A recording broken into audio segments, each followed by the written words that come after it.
morning of February 19th, 1942, the skies above the quiet northern city of Darwin turned black. Hundreds of aircraft Japanese Zeros, dive bombers, and torpedo planes appeared without warning.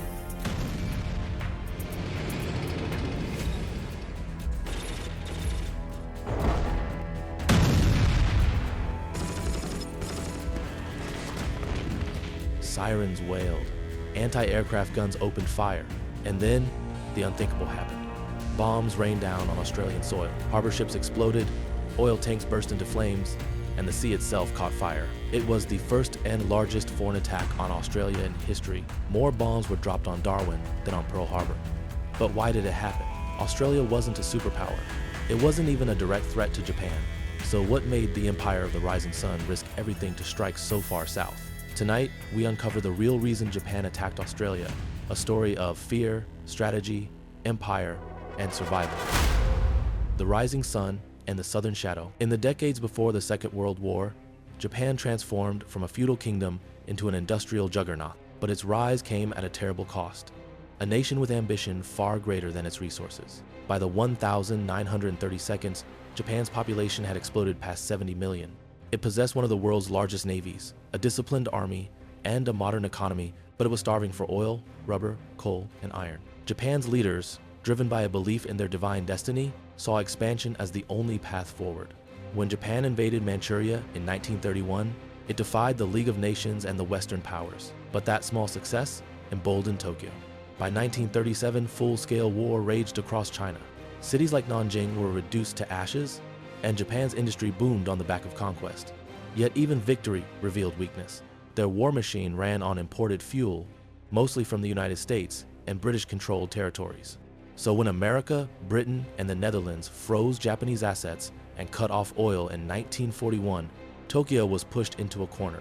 Without oil, the empire would collapse in less than a year. With it, they could build a Pacific empire, a self-sustaining fortress of conquered territories, stretching from Burma to the Pacific Islands. But that meant one thing: war with the West. And on the edge of that vast imperial dream lay Australia. At first, Japan saw it as distant, harmless, a land of farmers and beaches, barely defended. But in the eyes of Japan's admirals, Australia was a threat to geography. A massive, unsinkable aircraft carrier perfectly positioned between Japan's new conquests and the open Pacific. From northern Australia, Allied planes could strike at Japan's oil fields in Borneo. From its ports, American convoys could launch counterattacks into the islands. If Japan wanted to secure its southern empire, it had to deal with Australia. Not through conquest, but containment. And that decision would soon set the skies over Darwin ablaze. The fall of Asia. In December 1941, the Pacific erupted. At dawn on the 7th, Japanese carrier aircraft descended on Pearl Harbor, crippling the US Pacific Fleet. But that attack was only one stroke in a vast and calculated plan. Within hours, Japan struck at Hong Kong, Guam, Wake Island, the Philippines, and Malaya, dozens of targets across 10 million square miles of ocean. What the Allies called the Pacific War was, in truth, a synchronized storm of conquest. Japanese troops, veterans of years of fighting in China, moved with ruthless precision. They attacked through jungles, swamps, and mountains, the terrain the British believed was impassable. Within weeks, the Malayan campaign turned into a rout. British and Australian forces retreated south, bombed from the air, cut off by flanking movements, and outgunned at every turn. Then came the fall of Singapore, the fortress that Churchill had called the Gibraltar of the East.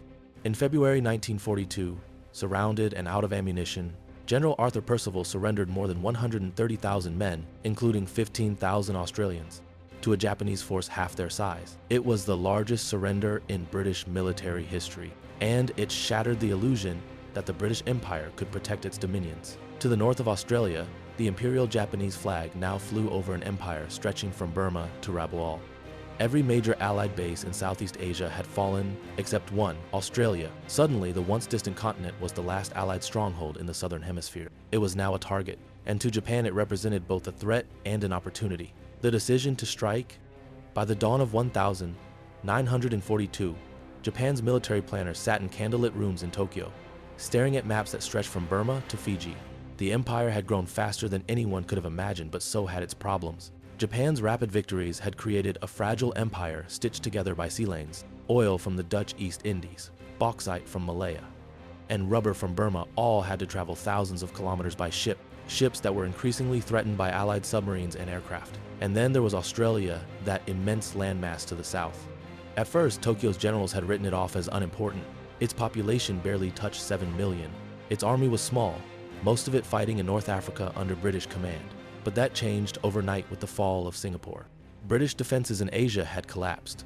The Dutch East Indies were falling, and the American bases in the Philippines were besieged. Only Australia remained the last functioning Allied base in the Pacific. Japanese intelligence reports painted a worrying picture. American engineers were expanding airfields in northern Australia. Convoys from Sydney were sailing to Timor, Java, and Port Moresby. Supplies, men, and aircraft were flowing north. Australia, once a quiet dominion of the British Empire, was rapidly becoming a launch pad for Allied counteroffensives. To Admiral Isoroku Yamamoto, the man who had just masterminded the attack on Pearl Harbor, this was unacceptable. If Japan were to secure its new southern territories, Australia had to be neutralized, quickly, decisively, and without committing an army. Within the Japanese high command, a debate erupted. General Tomoyuki Yamashita, the Tiger of Malaya, believed that a full-scale invasion could bring Australia to its knees. He proposed landing troops in Darwin and advancing south, splitting the continent in half and isolating its cities. But others, especially within the Navy, argued the opposite. Invading Australia would stretch their forces to breaking point. It would require 500,000 troops, an enormous fleet of transports, and months of supplies, impossible while fighting on 5 fronts. Yamamoto listened. He weighed the arguments. And then he made his decision. Japan would not invade Australia. Instead, it would cripple it. He called for a strike that would devastate Darwin. The key to Australia's northern defenses, it's a major harbor. It's linked to the Dutch East Indies. If Darwin could be destroyed, the Allied lifeline to Asia would snap, and Australia, isolated and demoralized, might retreat from the war altogether. The plan was set. 4 of the same carriers that had attacked Pearl Harbor, Akagi, Kaga, Soryu, and Hiryu, were ordered south. Their mission, to bring the war to Australia's doorstep. The bombing of Darwin.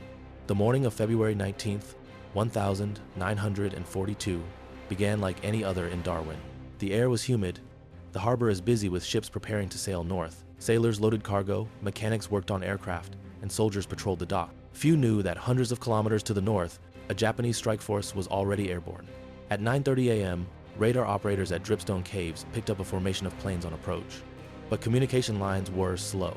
Some thought they were Allied bombers returning from Java. At 9:58 a.m., reality struck. 188 Japanese aircraft descended upon Darwin in perfect formation. The attack was swift, precise, and merciless. Dive bombers screamed down on the harbor, dropping their payloads onto anchored ships. The USS Peary, an American destroyer, tried to fight back, firing her anti-aircraft guns until the last moment. She was hit by 5 bombs and sank, taking 88 men with her. The Neptuna, loaded with ammunition, exploded in a blast so powerful it shattered windows miles away. Oil tanks erupted, turning the harbor into a black inferno. Civilians and soldiers alike were caught in the chaos. The post office was hit directly, killing the postmaster, his family, and workers who had taken shelter inside. Hospitals, government buildings, and churches were reduced to rubble. Within minutes, Darwin, the gateway to Australia's north, was a city of flames. But it wasn't over. At 11:45 a.m., a second wave of bombers, 54 inches total, arrived from Japanese bases in the Dutch East Indies. They struck the airfields, finishing what the first wave had started. Every aircraft that tried to take off was destroyed. Runways were cratered. By midday, it was over. At least 243 people were dead, though historians believe the true toll was far higher. 20 ships had been sunk or damaged, 8 aircraft destroyed, and the city's defenses were crippled. The Japanese lost just 4 planes. For the first time in history, Australia had been attacked on its own soil. The psychological shock was immense. Rumors of invasion spread like wildfire. Thousands fled inland, believing Japanese troops were already landing. Many towns in the north were abandoned overnight. But the Japanese never planned to invade. Their mission had been accomplished. Darwin was in ruins. The supply lines were severed, and Australia's confidence shaken. Yet instead of breaking, Australia began to harden. Australia fights back. When the smoke cleared over Darwin, Australia realized something profound. They were no longer fighting someone else's war. This was their war now. The bombing of Darwin shattered any illusions of safety. It had shown, in the most brutal way, that Australia was no longer a distant observer of global conflict. It was now a frontline nation in the largest war humanity had ever known. The fall of Singapore opens the battle for Australia. Curtin's words echoed across the continent. Men and women from all walks of life listened and understood. Australia's survival was now in their hands. Factories in Sydney and Melbourne shifted overnight from peacetime production to war footing. Car plants began building armored vehicles. Railway workshops forged artillery shells. Farms in the outback doubled their output to feed both troops and allies. In Darwin, civilians joined military engineers to rebuild. New bunkers were dug into hillsides. Roads were repaired under the constant fear of more bombings. Young Australians enlisted by the thousands, fathers, brothers, even teenagers, lying about their age to join the fight. And across the Pacific, the United States was moving too. By March 1942, the first wave of American soldiers landed in Brisbane and Melbourne. Tens of thousands would follow, bringing with them tanks, aircraft, food, and a promise that Australia would never fight alone again. Among them was General Douglas MacArthur, fresh from his daring escape from the Philippines. He arrived in Melbourne and made a statement that would become legendary. "I came through and I shall return." MacArthur didn't just bring words, he brought strategy, organization, and American industrial might. Together with Australian forces, he began transforming the continent into an enormous military base. The northern coast became a fortress network of airfields and radar stations. Towns like Townsville and Cairns turned into staging areas for jungle warfare training. Massive supply convoys sailed from Sydney and Fremantle, carrying men and materiel to Papua and New Guinea. This was no longer a defensive posture, it was preparation for a counterstrike. But before that counterattack could begin, Australia would face its toughest test yet, a battle that would prove whether the Japanese advance could be stopped at all. That battle would take place not on open fields, but in the dark, suffocating jungles of New Guinea, along a narrow track that wound through the mountains like a scar. The Kokoda Track. The Japanese objective was clear: capture Port Moresby. If they succeeded, Australia itself would lie exposed. But standing in their way were young, exhausted Australian soldiers, many of them militia, barely trained, fighting in conditions that defied imagination. Rain turned trails into rivers of mud. Mosquitoes carried malaria. Rations were scarce. Wounded men were carried for miles on stretchers made of branches. Yet they held the line. At Isarava, they faced a relentless enemy charging again and again through the jungle fog. The fighting was hand-to-hand bayonets, knives, even bare fists. The Australians, outnumbered and undersupplied, refused to break. At Eora Creek and Brigade Hill, they fought to the last bullet, trading ground for time, wearing the Japanese down inch by inch. Their perseverance gave the Allies what they desperately needed: time to regroup, time for reinforcements to arrive, and time to turn defense into offense. By late 1942, the Japanese were retreating northward. Their once unstoppable momentum was finally broken, and the world took notice. For the first time, Australia wasn't just part of the British Empire's war effort, it was writing its own chapter of history. A nation that had once depended on others now stood as a shield for the entire Pacific. The battle for Australia's survival had become the battle for the Pacific's future, the real reason. Now, looking back through the fog of war, historians have asked the same question again and again. Why did Japan attack Australia? Was it revenge for Allied resistance? A prelude to invasion? Or something else entirely? The truth lies in strategy and fear. By early 1942, Japan's empire stretched across nearly half of the Pacific, but like all vast empires, it was brittle. Every island, every outpost depended on long, fragile supply lines of fuel, food, and ammunition. Australia was a dagger pointed at the heart of that network. From its northern airfields, Allied bombers could reach the Dutch East Indies, the Philippines, and even parts of the Japanese perimeter. Its ports were ideal for launching naval operations. Its industry, though modest, was growing fast, and with American support, it could become a full-scale military production hub. Japan knew that as long as Australia stood strong, their southern empire would never be secure. That's why they struck Darwin, not to conquer Australia, but to cripple it to buy time for their empire to fortify. But in doing so, they achieved the opposite. Instead of breaking Australia's resolve, they forged it. The attack on Darwin became a national awakening. It shattered old loyalties and built new ones. It united Australians around a simple, powerful truth: that their destiny would no longer be decided in London or Washington, but in Canberra, Sydney, and Darwin itself. In the years that followed, Australian and American troops fought side by side through the jungles of New Guinea, the beaches of Bougainville, and the coral reefs of the Solomon Islands. Their shared sacrifice laid the foundation of a new alliance, one that still defines the Pacific to this day. So, what was the real reason Japan attacked Australia? It was never about land. It was about power, about control, and about silencing a nation before it could rise. But Australia did rise. From the ashes of Darwin, from the mud of Kokoda, from fear and fire, a new nation was born, independent, determined, and unbreakable.